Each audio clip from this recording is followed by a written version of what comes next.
Get out of my house right now. My son Jeremy was screaming at me through the phone, his voice so loud I had to hold it away from my ear. You don't live here anymore, Mom. We changed the locks, we changed the security list, and if you don't leave that gate right now, I'm calling the police.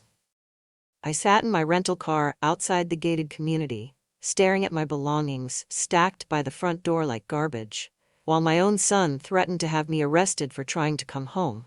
The security guard wouldn't let me through the gate because apparently I wasn't on the list anymore, the list for the house I had bought with my life savings. Jeremy, what are you talking about? I said, my voice barely a whisper. This is my home. I live here. I just went to Phoenix to help Linda with her cancer recovery. You don't live anywhere near us anymore, he snapped back. There's a check in your suitcase for a deposit on an apartment. $500 should be enough to get you started somewhere else. $500. I had given this man over $200,000 to buy this house, and he was offering me $500 to disappear from his life forever. That's when I realized my 2-week trip to visit my sister hadn't been a vacation. It had been an eviction. While I was taking care of family, my own family was throwing me away like trash. But what Jeremy didn't know, what he had forgotten in his rush to get rid of me, was that I wasn't just some old woman he could discard. I was Margaret Chen, and I had been fighting for survival a lot longer than he had been alive. If you want to hear how I turned the tables on my ungrateful son and took back everything he tried to steal from me, make sure you subscribe, because this story is about to get very interesting. And let me ask you this. What would you do if your own child betrayed you like this? Tell me in the comments, because I need to know I'm not alone in this. Let me tell you how I got here. My name is Margaret Chen, and 28 years ago, I was a 32-year-old widow, working the night shift as a hospital janitor at St. Mary's. My husband David died in a car accident when Jeremy was only 6 months old. One moment I was planning our future together, the next I was planning David's funeral, with a baby who would never remember his father. The life insurance barely covered the burial costs.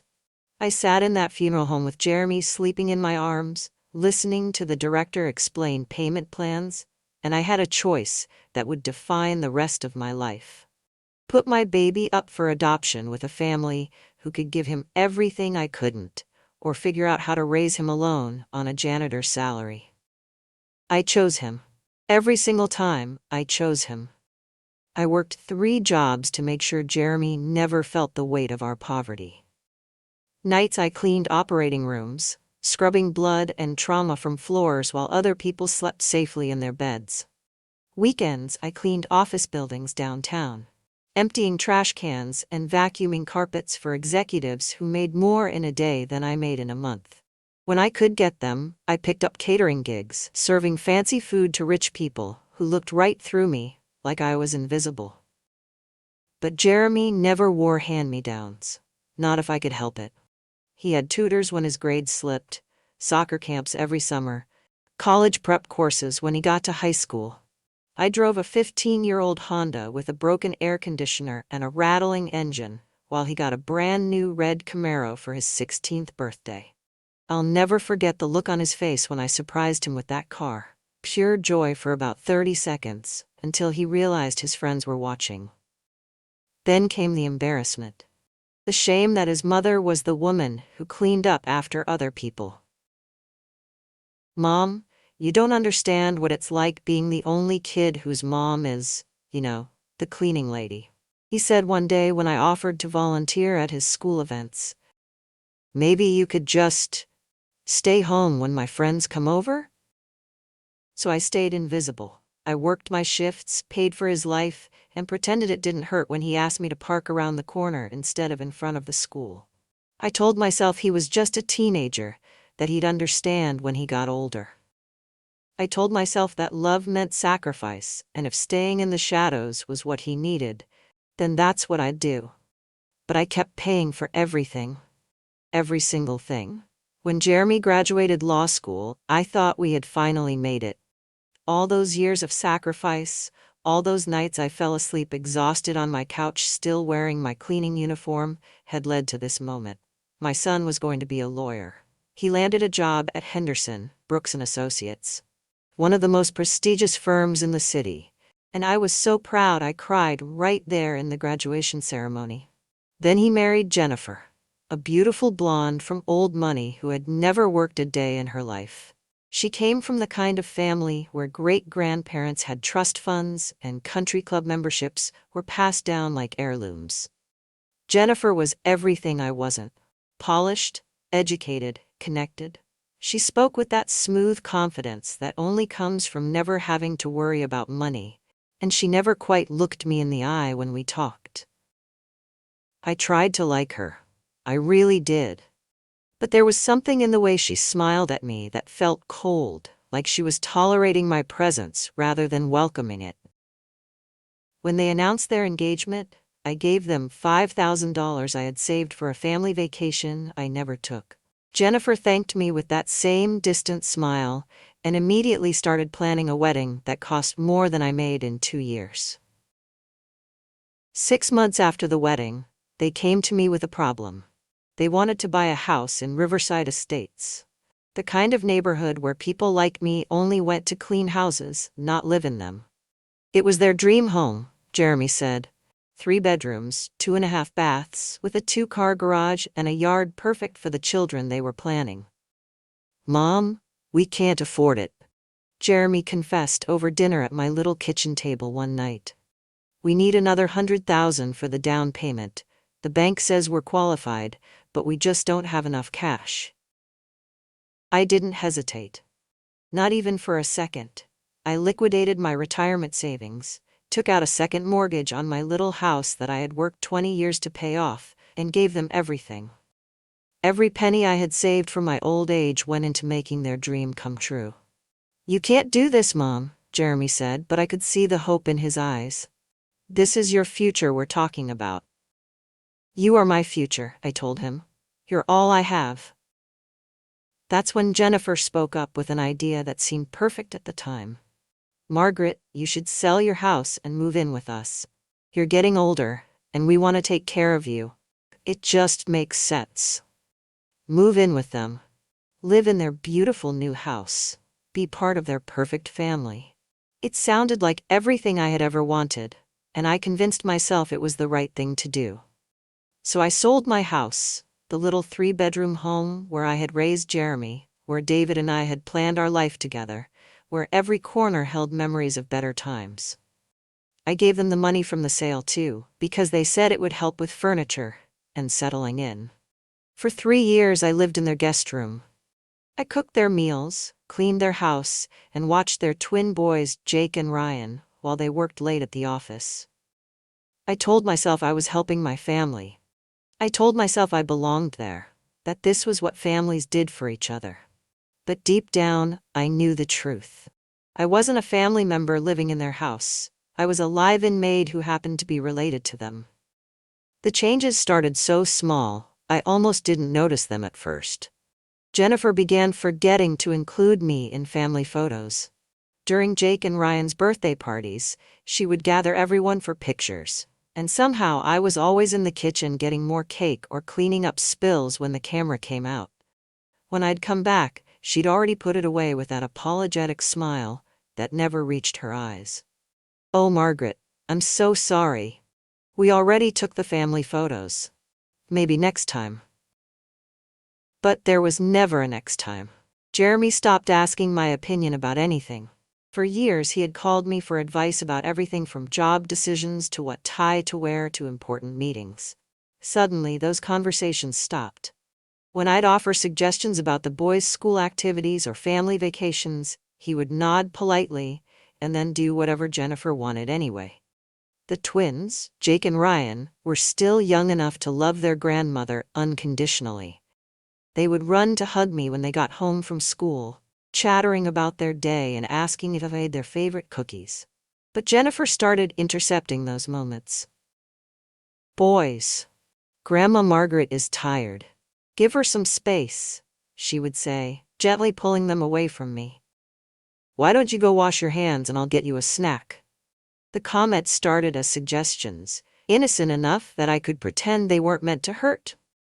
"Mom, maybe you should think about getting your own place again," Jeremy said one evening while we were watching television.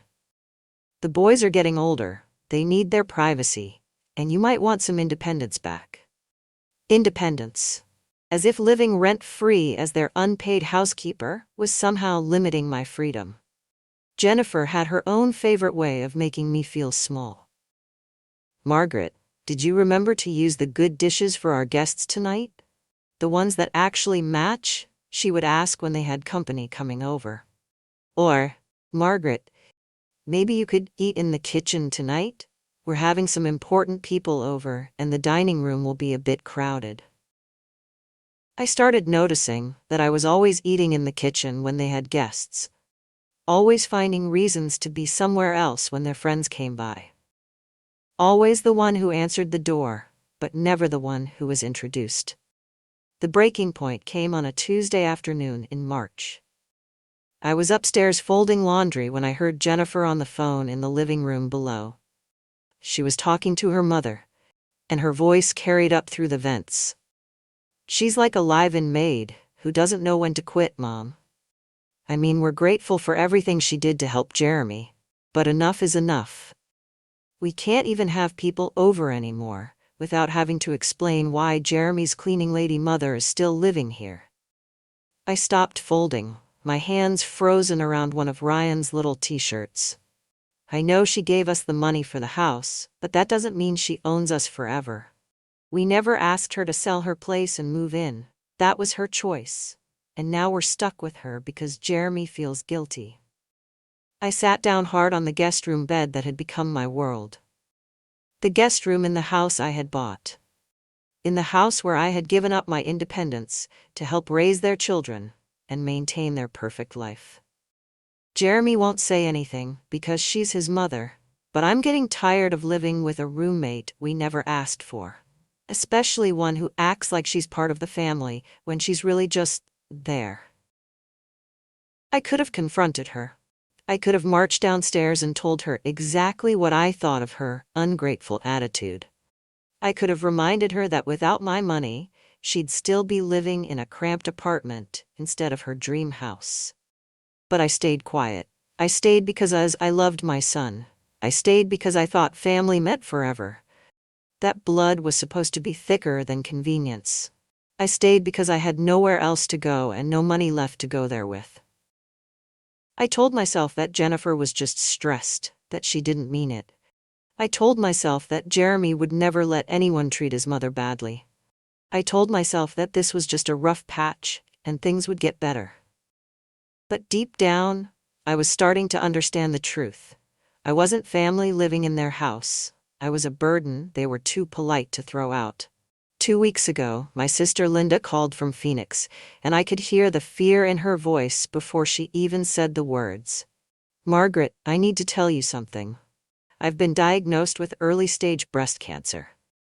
The world stopped for a moment. Linda was my baby sister, 5 years younger, and suddenly she sounded so small and scared on the other end of the phone. We hadn't talked much in the past few years. Actually, we'd grown apart after I moved in with Jeremy and stopped making trips to visit her. Every holiday, every birthday, I'd had an excuse. The boys needed me, Jeremy had work events, Jennifer was planning something important. I had chosen my son's family over my sister, and now she was facing the scariest moment of her life. "I need help with the recovery," she continued, her voice breaking. "The surgery is next week, and I'll be down for at least 10 days. I can't drive, can't lift anything heavy. I know we haven't been close lately, but I need my sister." Something in those words broke my heart completely. Here was Linda, asking for help during her darkest hour, while I had been living with people who treated me like an unwanted piece of furniture. When was the last time anyone had actually needed me, not just what I could provide for them? I told Jeremy about Linda's diagnosis that same evening. His reaction surprised me. Instead of concern or sympathy, he seemed relieved. "Take all the time you need, Mom. Linda needs you more than we do right now." The way he said it, like he was giving me permission to leave, Should have been my first warning sign. But then, Jennifer joined the conversation, and she was more enthusiastic than I had seen her in months. "Oh, Margaret, this will be so good for you. A real vacation in Phoenix. You haven't had a break in years." A vacation. My sister's cancer recovery was being framed as my vacation. Jennifer even offered to help me pack, something she had never done before. She stood in my guest room, folding my clothes with unusual care, chatting about how wonderful it would be for Linda to have family support and how much I deserved some time away from the house. "You've been working so hard here," she said, carefully placing my sweaters in the suitcase. "Taking care of all of us, cooking, cleaning, watching the boys. You really should take your time and enjoy this trip." I should have known something was wrong. I should have seen the way Jeremy and Jennifer looked at each other when they thought I wasn't watching. Those quick glances and barely suppressed smiles that people share when they're planning something. But I was worried about Linda, scared about her diagnosis, and focused on being the sister I should have been all along. I trusted my son. I trusted the man I had sacrificed everything to raise, the man I had worked 3 jobs to put through law school, the man I had given my life savings to so he could live in his dream house. I trusted him. Because that's what mothers do. We trust that our children will love us the way we love them. Before you hear what happened next, make sure you hit that subscribe button, because this story is about to take a turn that will leave you speechless. If you're enjoying this story, type yes in the comment, because what happened next will blow your mind. On the day I left for Phoenix, both Jeremy and Jennifer hugged me goodbye at the door. "Take care of Linda," Marcus said. "And take care of yourself too, Mom." I should have realized that might be the last time I would ever enter that house as someone who belonged there. Linda's house was small but warm. Real warm. Not the cold perfection I had grown used to at Jeremy's place. Her living room had mismatched furniture that actually looked comfortable. Family photos everywhere instead of expensive art, and you could put your feet up on the coffee table without worrying about leaving marks. While she recovered from her surgery, we talked like we hadn't in years. Really talked, not the polite small talk I had gotten used to.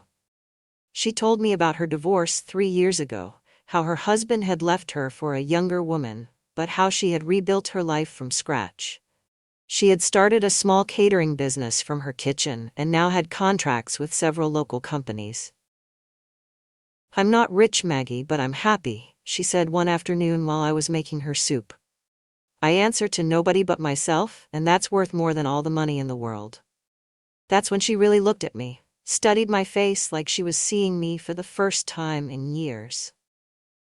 "Maggie, you look defeated, tired in a way that sleep can't fix. What's that son of yours done to you?" Something about the way she asked it, so gentle but direct, broke something open inside me. I found myself telling her everything. How I had given up my house, my independence, my dignity to live in Jeremy's guest room. How I felt like a stranger in what was supposed to be my home. How Jennifer treated me like hired help, and Jeremy acted like I was an inconvenience he couldn't quite get rid of.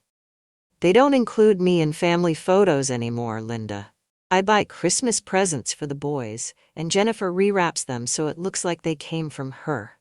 I cook Sunday dinner every week, and they eat it while talking about their friends, like I'm not even there." Linda listened without interrupting, her face getting sadder with every detail. When I finished, she was quiet for a long moment. "Maggie, you taught Jeremy that your love has no limits, so he learned to take advantage of that. You showed him that you'll sacrifice anything for him, so why wouldn't he expect you to sacrifice everything?"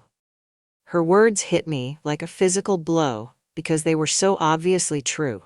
You gave him a house and then moved into his guest room like a grateful tenant. You gave him your entire life savings and then thanked him for letting you stay. Honey, you trained him to treat you this way. That night, Linda made me an offer that changed everything. "Stay here, Maggie. Help me with the catering business. We'll split everything 50-50. You can have your own life back, your own space, your own money, You can be Margaret Chen again, instead of Jeremy's mother who lives in his spare room. For the first time in years, I felt something I had forgotten existed. Hope. Real, actual hope for a future that belonged to me. I called Jeremy that night to tell him I might extend my trip a few more days. The call went straight to voicemail.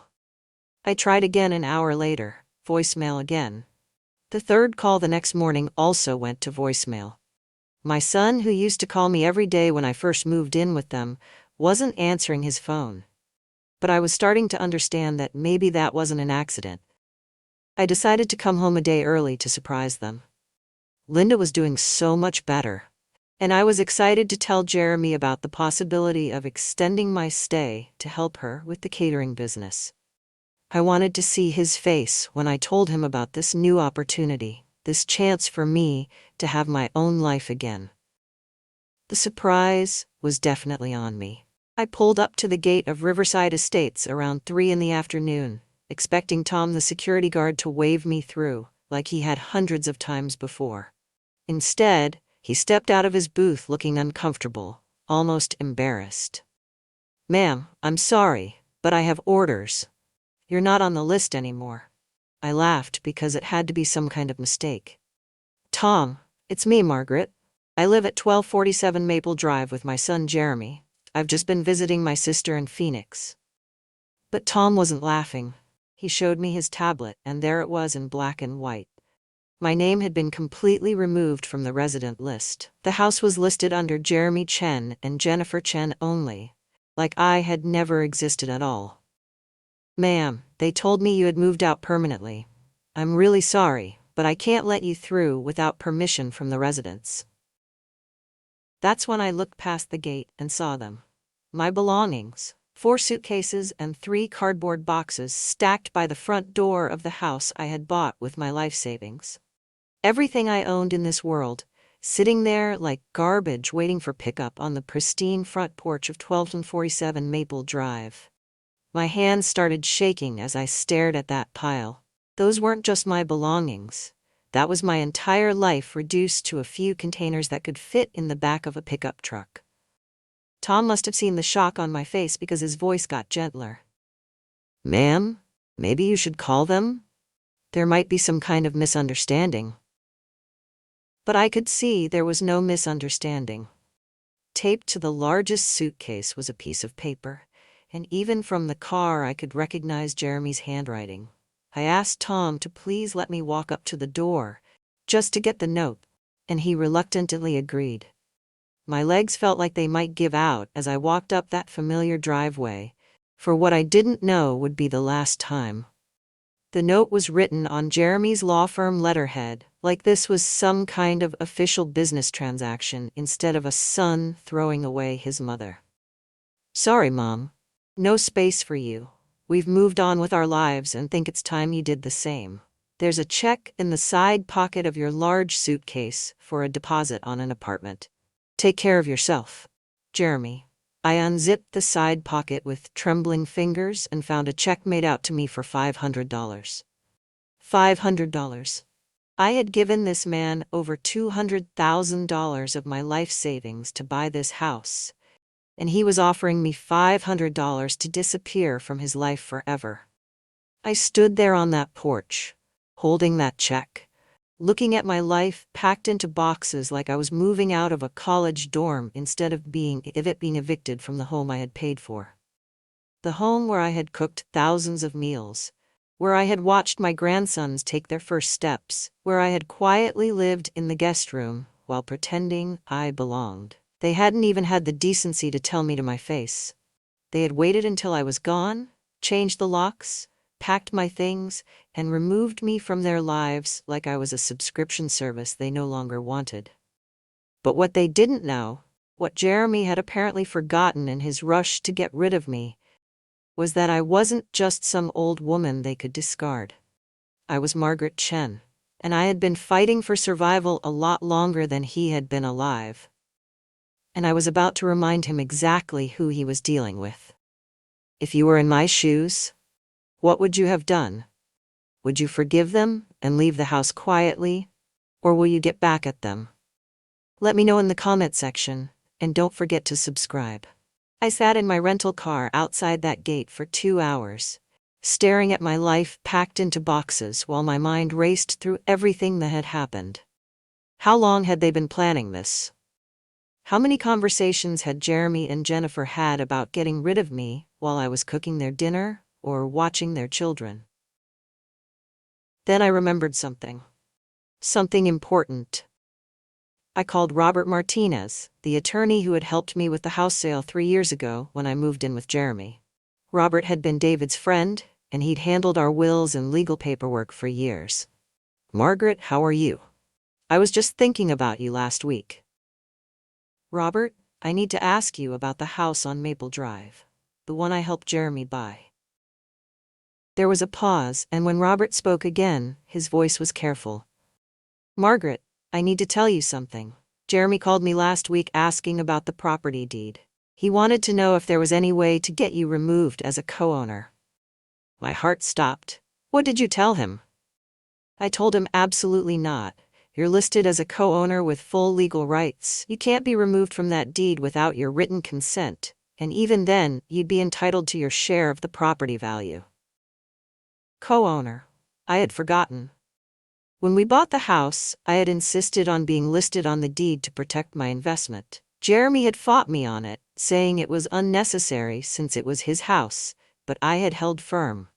It was the one smart thing I had done in this entire mess. "Robert, they've changed the locks and removed me from the security list. My belongings are sitting outside the front door. They've literally evicted me from my own house." "That's illegal, Margaret. Completely illegal. You own that property as much as they do." "Robert, I need you to do something for me right now." 20 minutes later, I was back at the security gate with Robert on speakerphone. Tom looked even more uncomfortable than before, as my attorney's voice came through crystal clear. "Sir, this is Robert Martinez, attorney for Mrs. Margaret Chen.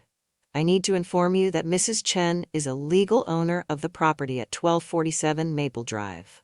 She has every right to enter that property, and preventing her from doing so could constitute unlawful detention of property and interference with property rights." Tom's face went completely pale. "Oh no. Oh no, ma'am, I am so sorry. They told me you had moved out permanently. They said you were no longer a resident and that I should call the police if you tried to get in. Did they show you any legal documentation removing Mrs. Chen from the property deed?" Robert's voice was sharp now. "No, sir. They just said she didn't live there anymore." "Then you've been given false information. Please allow Mrs. Chen immediate access to her property." I drove through those gates one last time, but this time I wasn't going to beg for my place back. I wasn't going to apologize for existing or ask permission to enter my own home. I was going to take what was mine. Jeremy and Jennifer had made a crucial mistake. They had assumed I was just a helpless old woman with nowhere to go and no way to fight back.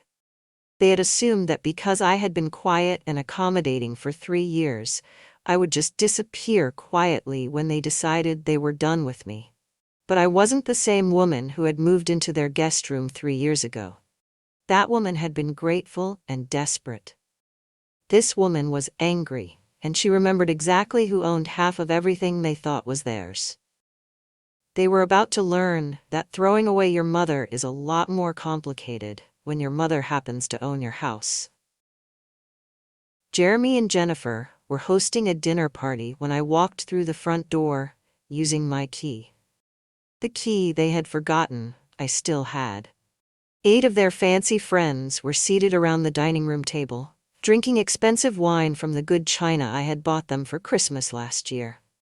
The room went completely silent when I appeared in the doorway. Jeremy stood up so fast his chair nearly tipped over, his face bright red with embarrassment. "Mom, what are you doing here? I thought we agreed that you were going to find your own place." "We agreed?" I set my purse down on the table right next to their elegant centerpiece. "When exactly did we agree that you could steal my house and throw me out like garbage?" Jennifer's face went white as she looked between me and their guests. "Margaret, please don't make a scene. We have company." "A scene? I laughed, and it felt good. Really good. You want a scene?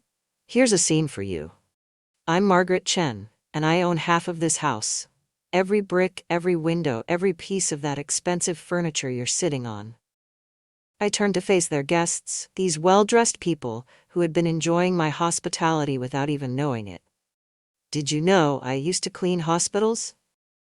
Worked 3 jobs to put this ungrateful man through law school, gave up my retirement savings, my home, my dignity, so he could afford to live in a neighborhood like this and impress people like you? Jeremy tried to interrupt. Mom, please, we can discuss this privately. We're done discussing things privately, Jeremy. I tried that for 3 years while you treated me like hired help in my own house. I walked closer to the table, and I could see their guests shifting uncomfortably in their seats. Good. Let them be uncomfortable. Here's what's gonna happen. I'm selling my half of this house, today, to the highest bidder. And since I'm a legal co-owner with full property rights, I don't need anyone's permission to do it. The silence was deafening. You could have heard a pin drop. You have 30 days to come up with the money to buy me out at fair market value, or I'm putting this entire place on the market. Your choice. Jennifer found her voice first, and it was shaking. You can't do that. This is our home. Our children live here. Your children live in a house I paid for, in a guest room where I was gracious enough to let you stay for 3 years while you figured out how to afford your own place. Well, time's up. I reached into my purse and pulled out the $500 check Marcus had left me, tossing it onto the table where it landed right in front of him. Keep your $500, Jeremy. You're going to need it for a security deposit on whatever apartment you can afford after I collect my share of this house.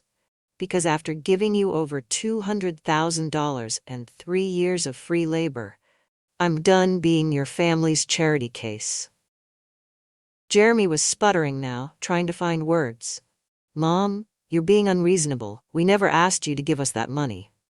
You're right. You never asked. You just took it and then threw me away when I was no longer useful. But here's the thing about giving someone everything. Sometimes they forget that you're the one who made their life possible. I looked around the table one more time at their shocked faces. Enjoy your dinner party. It's probably the last one you'll be hosting in my house. The power I felt walking out of that dining room was something I hadn't experienced in years. For the first time since David died, I wasn't begging anyone for anything. I was taking what was mine. That was 6 months ago. Jeremy tried desperately to get a loan to buy me out. But funny thing about being over-leveraged, banks don't like lending money to people who already owe more than they can afford. When the bank pulled their credit report and saw how much debt they were carrying, the loan officer actually laughed. They had to sell the house, the whole house. I took my half of the proceeds, every penny I was legally entitled to, and bought a beautiful little place near Linda in Phoenix. It has a garden where I grow my own vegetables, and a kitchen where Linda and I plan menus for our catering business. We're running that business together now, Chen Sisters Catering. It's small, but it's ours. We make decent money enough to live comfortably, and more importantly, we make it together. For the first time in 30 years, I'm not apologizing for taking up space or asking permission to exist in my own life. Jeremy calls sometimes. Mom, I'm sorry. We made a terrible mistake. Can we please talk about this? His voice sounds different now, smaller somehow, like he's finally realized what he lost. But some mistakes don't get fixed with sorry. Some mistakes teach you exactly who people really are when they think they have all the power. I'm not angry anymore. Anger takes too much energy, and I've got better things to do with mine. I'm just done. Done sacrificing myself for people who see that sacrifice as weakness instead of love. Done believing that family means accepting disrespect as long as it comes with a smile. Done making myself smaller so other people can feel bigger. I miss the boys, Jake and Ryan. They're the only part of this whole mess that breaks my heart. But maybe someday, when they're older, they'll understand that their grandmother didn't abandon them. She simply refused to disappear when their parents decided she wasn't convenient anymore. If this story resonated with you, please hit that subscribe button because I share stories about finding your strength when the people you love try to break you down. And let me ask you this. Have you ever had to choose between keeping the peace and keeping your dignity? Tell me about it in the comments because you're not alone in this struggle. Jennifer posts pictures on social media now of their new apartment, trying to make it look glamorous with fancy filters and carefully chosen angles. But I can see the truth behind the staging. I can see that they're renting instead of owning, that their space is smaller, that the furniture looks cheap compared to what they used to have. I don't feel sorry for them. I feel free. Because here's what I learned after 60 years on this earth. When people throw you away, don't fight to get back in the trash. Build yourself a better life and let them watch from the outside. Sometimes the best revenge isn't getting even. It's getting happy. If you enjoyed this story, like, subscribe, and share with others so they can learn too. See you in our next video.